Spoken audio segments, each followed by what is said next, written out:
نوائے ضیاء کے ساتھ پروفیسر ضیاء۔ ایران اور امریکہ کے درمیان جو جنگ ہے، اس جنگ میں آج کل ہم جس فیز سے گزرتے ہوئے نظر آتے ہیں، میں نے ہم کا لفظ اس لیے استعمال کیا کہ ایران اور امریکہ کی جنگ اور اس کے نتائج جو ہیں وہ صرف ایران اور امریکہ ہی محسوس کرتے ہوئے نظر آتے ہیں، بلکہ دنیا کا ہر فرد جو ہے وہ اس سے متاثر ہے۔ لہٰذا ایران اور امریکہ کی جنگ اب دو ملکوں کی جنگ نہیں بلکہ دنیا کے ہر قوم کی اور دنیا کے ہر فرد کی جنگ ہے۔ اس لیے میں نے لفظ استعمال کیا، ہم اس کو جنگ کے اندر اب جس فیز سے گزرتے ہوئے نظر آتے ہیں وہ ایک ایسی فیز ہے کہ جہاں پر ہمیں سطح سمندر کے اوپر جو ہے وہ کوئی مد و جزر کی کیفیت نظر نہیں آتی، بلکہ جو ہے وہ ایک سائنس جو ایک سرفس ہے وہ ہمیں نظر آتا ہے۔ لیکن یہاں پر مجھے سعدی کی ایک حکایت بھی یاد آ جاتی ہے کہ جس میں وہ کہتا ہے کہ جو چیز آپ کو دور سے نظر آ رہی ہو کہ وہ چتکبری چیز ہے تو اسے کمبل نہ سمجھ لیں، عین ممکن ہے کہ پاس جائیں تو کوئی چیتا سویا پڑا ہو، یا جس طرح کہ کسی صحرا کے اندر جو ہے وہ دور کھڑے ہو کر دیکھیں کہ آپ کو ایک پانی کا ایک سمندر نظر آ رہا ہو، لیکن پاس جائیں تو آپ اس کے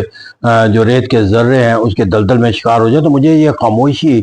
کہا جاتا ہے، اور یہ جو اس وقت کی جو کیفیت ہے وہ اسی طرح کی عکاسی کرتی نظر آتی ہے کہ جہاں سے ہم یہ اندازہ لگاتے ہیں کہ یہ اب امن کی جو تصور کو جو ہے وہ ایک حاصل کرنے کی جو ایک خواہش ہے اس کی تکمیل کے لیے جو ہے وہ ایک راستہ تلاش کرنے کا جو پہلو ہے اس کی نشاندہی کرتی ہے۔ اور پھر یہاں پر جو تصور دیا جاتا ہے کہ اس جنگ کے اندر جو ہے وہ اب امن کا قیام جو ہے وہ ناگزیر تصور کیا جاتا ہے کیونکہ دنیا لیکن میں یہاں پر جا کر جو اس کے اسٹریٹ آف ہارمز کے اندر جو ظاہر اس وقت جنگ و جدل کے تصورات قائم نہیں ہیں، لیکن جو اس کے اندر جو چھپے ہوئے جو اس کے پہلو ہیں وہ ایک خوفناک مجھے کسی سینیریو کی طرف بھی بڑھتے ہوئے نظر آتے ہیں۔ وہ اس طرح نظر آتے ہیں کہ یہاں پر ابنائے حرمت سے جو تجارت ہے اب دو طرفہ بند ہے، ایران کے لیے بھی اور ایران کے لیے اس لیے کہ ایران کے جہاز جو ہے وہ دنیا کسی ملک کے لیے جو ہے وہ اپنے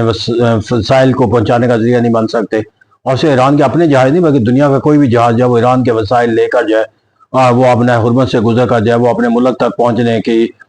جو ہے وہ حق سے محروم قرار دے دیا گیا ہے۔ اسی طرح جو ہے وہ ایران نے جو ہے وہ اپنے حرمت سے گزرنے والا کوئی بھی جہاز جو اس کی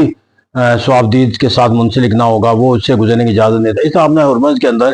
ابھی تک جو ہے وہ ہمیں وہ جو بلاکڈ ہے وہ ہمیں نظر آتا ہے، اور یہ بلاکڈ جو ہے وہ اس خاموشی کا تو آئینہ دار ہے کہ اس جگہ کے اندر ابھی کوئی ایسی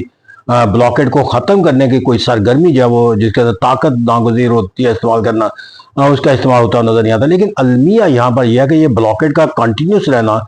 یا اس کے اوپر جو ہے وہ ایز اٹ از عمل درآمد کرنا جو ہے وہ وقت گزرنے کے ساتھ ساتھ صرف مشکل ہی نہیں ہوتا چلا جائے گا ایران اور امریکہ کے لیے، بلکہ دنیا کے لیے اس کو برداشت کرنا جو ہے وہ مشکل ہوتا چلا جائے گا۔ اور پھر دنیا جو ہے وہ اس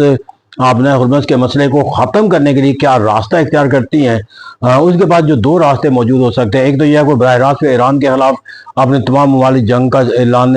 کر دیں، یا دوسری طرف جو تصور ہے کہ امریکہ کے جو اس اقدامات ہیں ایران کے خلاف اس کے خلاف جو ہے وہ ایک سیسا پلائی ہوئی دیوار بن جائے۔ اب یہاں پر المیہ یہ ہے کہ دنیا جو ہے وہ دو حصوں میں تقسیم ہے۔ ایک طرف تو یقینی بات ہے کہ یورپین ممالک ہیں جو ابنائے حرمت کے وجہ سے بہت سے مسائل کا سامنا ہے، اور وہ لیکن امریکہ کے سوچ اور فکر کی تکمیل کے لیے جو ہے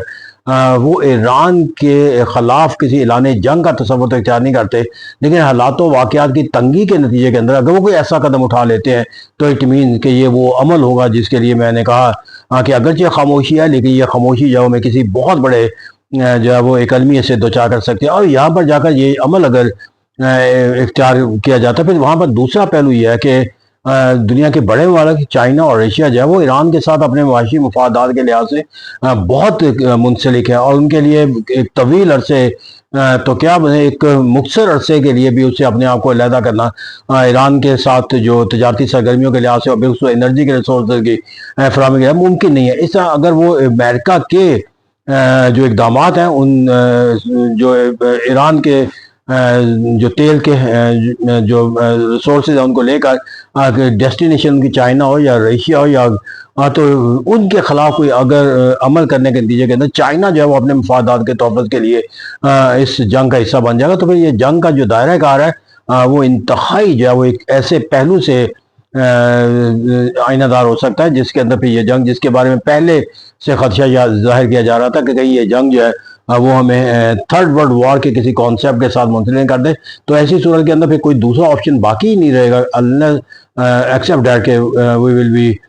going in the third world war. تو اسے کہتے ہیں اس سے پہلے کہ یہ جنگ جو ہے وہ تھرڈ ورلڈ وار کی طرف گزر جائے اور اس کے اندر جو ہے جو حالات و واقعات ہیں اس کے اندر جو خاموشی ہے اس کو کسی طوفان کا پیش خیمہ بننے سے پہلے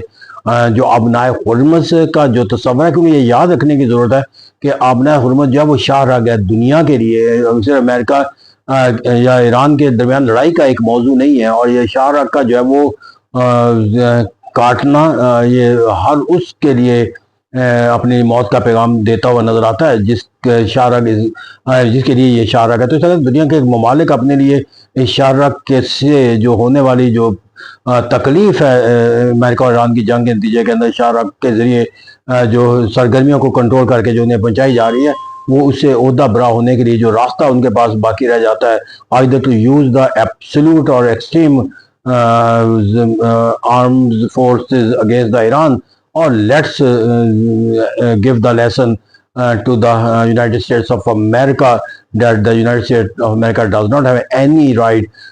to control or manage the trade of the other country with Iran. تو اس کہتے ہیں یہ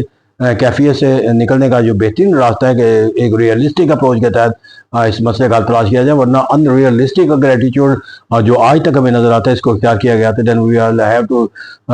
see not the مد و جزر کے اسٹیٹ آف حرمت کی وجہ سے، بلکہ there will be a tsunami,